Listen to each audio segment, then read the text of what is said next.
उसमें मैंने पूछा था कि भाई आप ये बताओ, चीफ सेक्रेटरी उत्तर प्रदेश कि नीचे से लेके ऊपर तक मैं चाहता तो उसमें ओबीसी भी जोड़ देता, मैं चाहता तो उसमें अल्पसंख्यक समाज भी जोड़ देता, मैं चाहता तो उसमें मुस्लिम समाज भी जोड़ देता, लेकिन मैं जानता था कि जहां मैं इनको जोड़ने की बात करूंगा वहीं वो तरह तरह की उल्टी सीधी बातें चलाएंगे। इसलिए मैंने वो कोरा खत लिखा कि सीधे पहले जिम्मेदारी से बात की जाए, SC ST के हालात के बारे में जाना जाए। मैं जानता हूं क्या हालात है, लेकिन मैं चीफ सेक्रेटरी के जवाब का इंतजार कर रहा हूं। मैंने पूछा है कितने प्रमुख सचिव हैं SC ST के, उत्तर प्रदेश के सचिवालय में बताने का काम करो। बताओ कितने अपर सचिव हैं उत्तर प्रदेश के जो मुख्य पदों पे की पोस्ट पे आपने बिठाए हैं, जिसका डाटा मैंने मांगा है। मैंने डाटा मांगा है कि 18 कमिश्नरियों में कितने कमिश्नर SC ST के, मैंने डाटा उनसे मांगा है। मैंने डाटा उनसे मांगा है कि उत्तर प्रदेश में 75 जिलों में कितने SP और SSP हैं SC ST समुदाय के, जिनको आपने चार्ज दिया है। ये डाटा मैंने उनसे मांगा है। मैंने डाटा उनसे मांगा है कि 75 जिलों में कितने DM, कितने ADM, कितने SDM, कितने कानूनगो, कितने तहसीलदार आपने SC ST के इन वर्गों के लोगों को जो है कर्मचारियों को बनाने का काम किया है। मैं इस सरकार से जानना चाहता हूं, जो सरकार वादे करते कटेंगे तो बटेंगे। हमें कटने बढ़ने की जरूरत नहीं है, हमें तो पढ़ने की जरूरत है, अपने महापुरुषों को पढ़ने की जरूरत है और पढ़ के आगे बढ़ने की जरूरत है। साथ साथ चलेंगे, पढ़ेंगे और आगे बढ़ेंगे, लेकिन किसी की साजिश का शिकार नहीं होंगे। ये कटने बटने वाले लोग, बहुत मुझसे पहले भाई ने बताया था, ये काटने बांटने वाले लोग, बताओ इस व्यवस्था को किसने बनाया? किसने छुआछूत बनाई? किसने ऊंच नीच बनाया? किसने वर्ण व्यवस्था बनाई? किसने जाति व्यवस्था बनाई? किसने काटा? किसने बांटा? और हम तो जब एकजुट थे, जब हम अपने अधिकारों की बात भी नहीं करते थे, तो भी हम लोग इस देश में कटते थे, और आज भी हम लोग इस देश में कट रहे हैं। अब हम कटेंगे नहीं और बटेंगे भी नहीं। अब हम पढ़ेंगे और आगे बढ़ेंगे, अपना अधिकार छीन के ले लेंगे और किसी भी कीमत पे अब रुकने वाले नहीं है।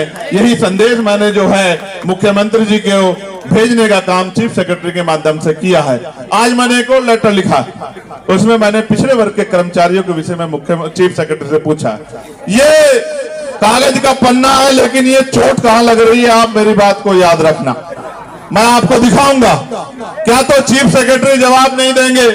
अगर जवाब नहीं देंगे तो मैं पार्लियामेंट में इस क्वेश्चन को पुटअप करूंगा, और मैं SC ST वेलफेयर कमेटी का मेंबर हूं। मैं सरकार से जवाब मांगने का काम करूंगा कि जब एक मेंबर ऑफ पार्लियामेंट को आप रिप्लाई नहीं कर रहे हो, जवाब नहीं दे रहे हो, स्थिति नहीं बता रहे हो, आंकड़े नहीं दे रहे हो, तो आम आदमी को आप क्या बताओगे?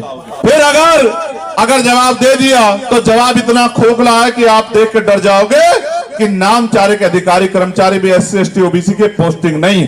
और अगर कोई है तो उसे ये कहा गया है कि अगर SC ST OBC समुदाय के लिए काम करोगे तो अगले दिन चार्ज पे नहीं रहोगे, चार्ज पे वो रहेगा जो हमारे हिसाब से काम करेगा। ये कौन सा लोकतांत्रिक प्रदेश है जहां कौन सा संविधान सरकारें चल रही है? बुलडोजर लोगों के घरों पे चल रहा है। अब तो पुलिस कस्टडी में लोगों की मौत होने लगी है और कोई जवाब सरकार के पास नहीं है। मुझे बड़ी दुख है, पीड़ा है पांडे जी के साथ जो अभी हुआ लखनऊ में। मुझे बहुत दर्द, मैंने उनकी पीड़ा को, उनके परिवार की पीड़ा को उठाने का काम किया। मुझे बहुत तकलीफ, उनकी संख्या कम है, उनकी बात उठाने वाले लोग कम है, मुझे उनके लिए बहुत तकलीफ है। लेकिन मुख्यमंत्री जी ने उनकी तकलीफों को सुनते हुए उनके परिवार को बुलाया, उनकी पीठ पे हाथ रख के विश्वास दिलाया कि आप अकेले नहीं।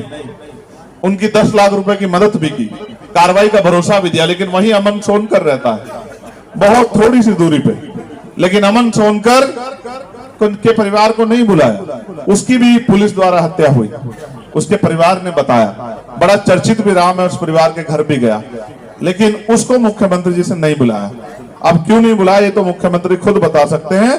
पहले उनके यहाँ कहा जाता था, जो उनके यहाँ आते थे उनकी जन सुनवाई में, कि नहा धो के आया करो। अब पता नहीं क्या बात है, मुझे नहीं पता कि लखनऊ में रहते हुए मुख्यमंत्री जी को अमन सोनकर का दर्द क्यों नहीं दिखाई दिया, क्यों उस परिवार के मुआवजे की बात नहीं हुई, क्यों उनकी पीठ पे हाथ नहीं रखा गया। बात तो सबके साथ सबके विकास की बात करते हैं, तो बात तो पूरे हिंदुत्व की बात करते हैं। तो क्या आज भी SC ST हिंदुत्व का हिस्सा नहीं है? आपके तथाकथित हिंदुत्व का हिस्सा नहीं है? इसका जवाब मुख्यमंत्री को देना चाहिए। मुझे आना चाहिए था फतेहपुर बहुत दिन पहले, क्योंकि बहन प्रिया मौर्य को न्याय नहीं मिला है। आज भी इसका परिवार न्याय की मांग कर रहा है। मैंने वादा किया था, मेरे आने के पीछे कारण था कि मुझे बहन प्रिया मौर्य के परिवार से मिलना है। आज मैं मिलूंगा उस परिवार से, लेकिन मैं मिला शिवम कोरी के परिवार से, जिसके नखून खींच ले गए। आपको जानकर चेंज होगा कि सिस्टम काम कर रहा है। मैंने पूछा अभी अधिकारियों से, समाज कल्याण अधिकारी को फोन करके पूछा, एसपी को फोन करके पूछा। आपको जान के डर लग जाएगा कि कानून कहता है कि SC ST का जब मुकदमा दर्ज होता है तो कंपनसेशन का जो मुआवजा, जो कंपनसेशन है वो परिवार को मिलना चाहिए। आप देखो 3 महीने हो गए घटना को, चार्जशीट तक लग गई है, 1 पैसे की मदद उस परिवार की नहीं हुई, शिवम कोरी के परिवार की। मैं इस बात का गवाह हूं, क्योंकि मैंने अधिकारियों से पूछा, तो मैंने पूछा क्यों राहत कोष को क्या हुआ, क्या हुआ, क्या पैसे नहीं उत्तर प्रदेश सरकार के पास? ये पैसे दलित पिछड़ों के हक अधिकारों के लिए नहीं है, उनकी हिस्सेदारी के लिए नहीं। मुख्यमंत्री को जवाब देना चाहिए कि उनके प्रशासन के अधिकारी, उनके पुलिस के अधिकारी इतनी लापरवाही क्यों कर रहे हैं। उस बच्चे के 5 नखून उतार लिए, 5 नखून। क्या है उत्तर प्रदेश की सरकार पर जवाब? मुझे आना चाहिए था, क्योंकि कल भाई दिलीप सैनी जी के परिवार में, उनके घर में घुस के अभी 2-3 दिन पहले उस पत्रकार की जो हत्या कर दी गई, और अभी तक उसके मुख्य आरोपी खुलेआम घूम रहे हैं। उनका जवाब मांगने के लिए मुझे आना चाहिए, क्योंकि वो पत्रकार सच की आवाज उठा रहा था।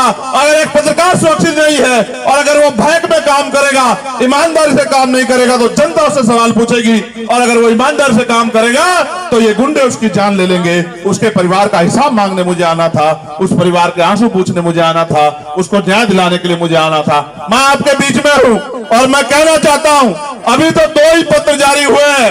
अभी तो पूछा जाएगा सरकारी ठेकों में SC ST OBC को क्या हिस्सेदारी सरकार दे रही है, या इनके मुखोटे मुख्यमंत्री, उप मुख्यमंत्री या जो मंत्री बनाए हैं ये सिर्फ इस समाज की वोटें लेने का काम कर रहे हैं। इस बात का जवाब भी सरकार को देना पड़ेगा। अभी तो जातिवार जनगणना पे सवाल पूछा जाएगा कि जातिवार जनगणना कब शुरू करा रहे हो। अभी तो बहुत सब कुछ पूछना है। अभी तो ये भी पूछना है कि आपने प्रधानमंत्री जी 2014 की सरकार में आने से पहले कहा 2013 में कि मंडल कमीशन की सभी सिफारिशें लागू करोगे। वो मंडल कमीशन की सिफारिशें कब लागू होंगी?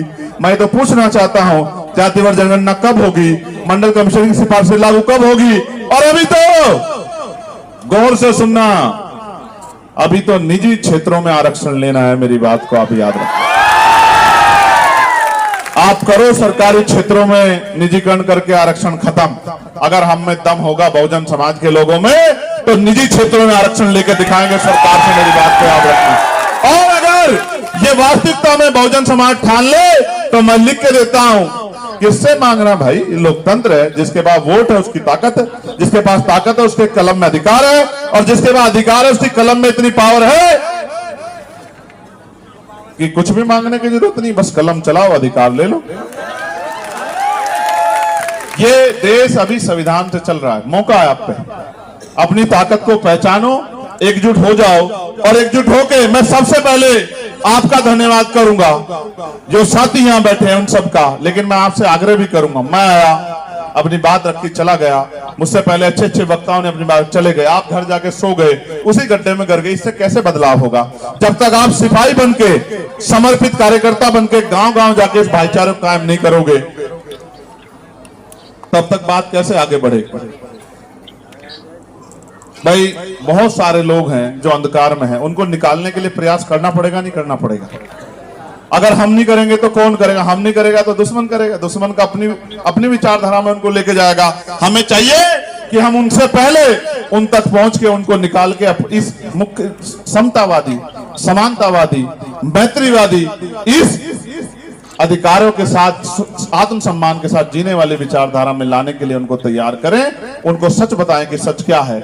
मैं आपसे बहुत जिम्मेदारी से कह रहा हूं, एक पत्र मेरे पास है आंगनबाड़ी बहनों का, शायद वो यहीं कहीं बैठी हैं, उन्होंने मेरे पास पत्र दिया है।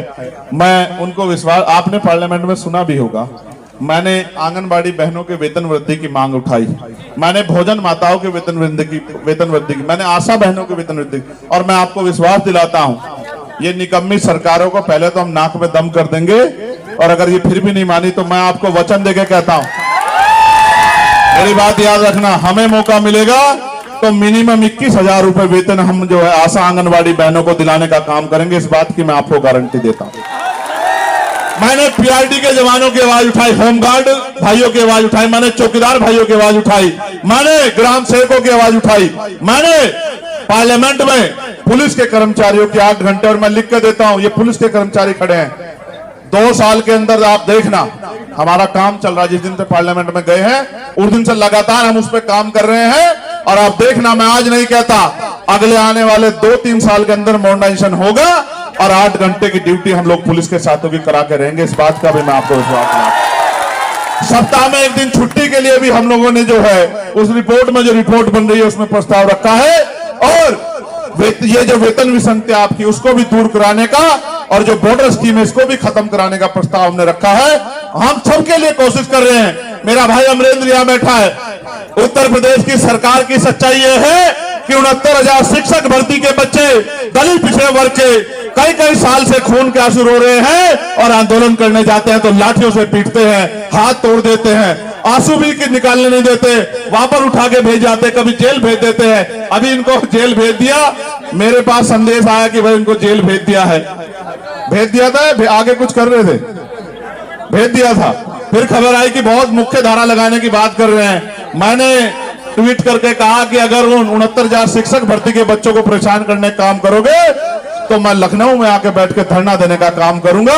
फिर रात को मुझे खबर आई कि इनको छोड़ दिया गया है। मैं तो पूरी कोशिश करता हूं। पुलिस की भर्ती का घोटाला, उसकी आवाज हम लोगों ने उठाई। फिर जब वो भर्ती 6 महीने में कराने की बात की गई थी और नहीं कराई, उसके लिए मैंने मुख्यमंत्री को लेटर लिखा। अभी सफाई कर्मचारी नियमित हो रहे हैं, अभी लेटर आया कि नियमित कर रहे हैं, उसके नियमितीकरण की आवाज मैंने उठाई, और शहरी विकास मंत्री को मैंने पत्र लिखा। लगातार जिसकी समस्या मेरे पास आती है, हमारा किसी भी माध्यम से संगठन के, उनकी आवाज को मैं उठाने का काम करता हूं। और अभी तो 2 ही सेशन हुए। कल मुझे किसी ने कहा, एक पत्रकार ने पूछा कि भाई वो आपके मामले एमपी एमएलए कोर्ट में चले गए हैं, अब क्या करोगे? तो मैंने कहा भाई आज ले लो मेरी संस्था, मुझे क्या फर्क पड़ता है, मैं तो सड़क का आदमी हूं, वहां तो मेरे ऊपर जिम्मेदारी